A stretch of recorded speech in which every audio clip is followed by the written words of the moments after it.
They tried it. I just gotta jump straight into it. Law and Order SVU, the Rihanna Chris Brown episode, they tried it for an hour. I have I have to go look at this for all my notes. Okay. So basically, it started off with Law and Order reenacting the incident in 2009, basically, but they had it set in studio instead of in the car. And you know what happened next. He beat her up, blah, blah, blah. Olivia coming out. You need to testify against him. At first she says she will. Then she says she won't.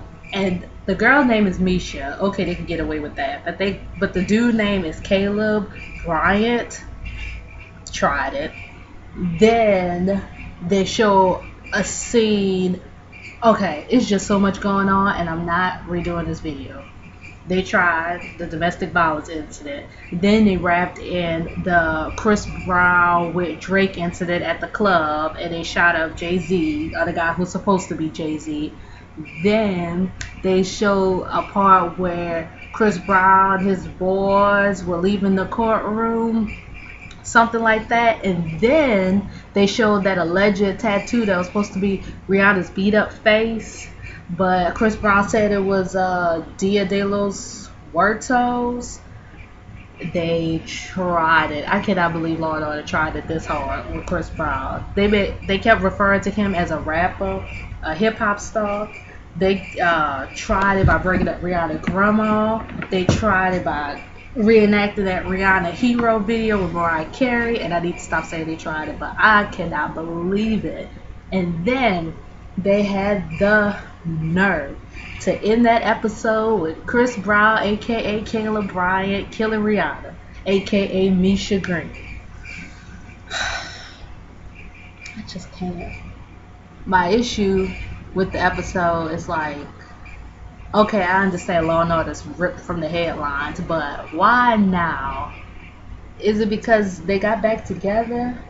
And is it because Law and Order sucks without Stabler? Law and Order SVU, that is. And like I said on my timeline, too many people are trying to make a check off Chris Brown and Rihanna. If people were really concerned about Chris Brown and Rihanna, they need to be offering them some help and a prayer, not try to sensationalize what happened and trying to get viewers. Like, it was just tacky. They brought up her dead grandma. They turned him into a murderer. They made him a complete jackass the entire episode with no sense of remorse.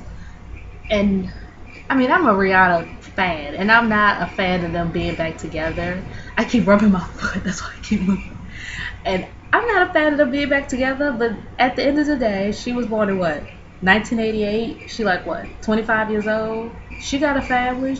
If that's what she chooses to do, what am I to do about it? And I know it's better for me not to just sit there and judge the people, talk about them the whole time. And I just have so much to say. And it wasn't even a good episode. It was just Perez Hilton coming out the clear blue sky, because you know he always got something to say about Chris Brown, because you know he loves to make money off of sensationalizing people. He's a, you know, Wendy Williams came out the clear blue sky. She knows that Rihanna would never have a conversation with her. Who else? That other dude who used to date Carmen Electra was on this episode. It was like, it just seemed the whole purpose of that episode was to forever make Chris Brown a villain and to make sure his career never comes back. And like I said, I'm not a Chris Brown fan. I mean, like I told y'all in one of those other videos, I really like the way he sung in that song, No Air. But I'm not necessarily a fan. But at some point, you know, that's just trifling. And I'm over it. And I'm gonna, I don't know, I might go buy a Chris Brown CD, because I'm just over how these people keep dragging him through the mud. And it's like, what, 4 years later? Last time I checked, he hasn't beat up anybody else, as far as I know. And Rihanna back with him, which I know they say people in domestic incidences, whatever. go back to the person, but I'm just like, I can't take it. It wasn't even a good episode. I was over it. When they killed off the Rihanna girl, and and then they have the nerve to say it's not based on real people, but they clearly based it on things that happened. They even had the same attire. They had Chris Brown with the freaking bow tie from Larry King. They had Rihanna with the black dress and the pearls that she wore in the court hearing. You know what? Let me stop. If you saw that episode, let me know what you think. If you think, it's just a normal day for Law and Order and I need to get over it, or if you think they took it too far. Okay, talk to y'all later.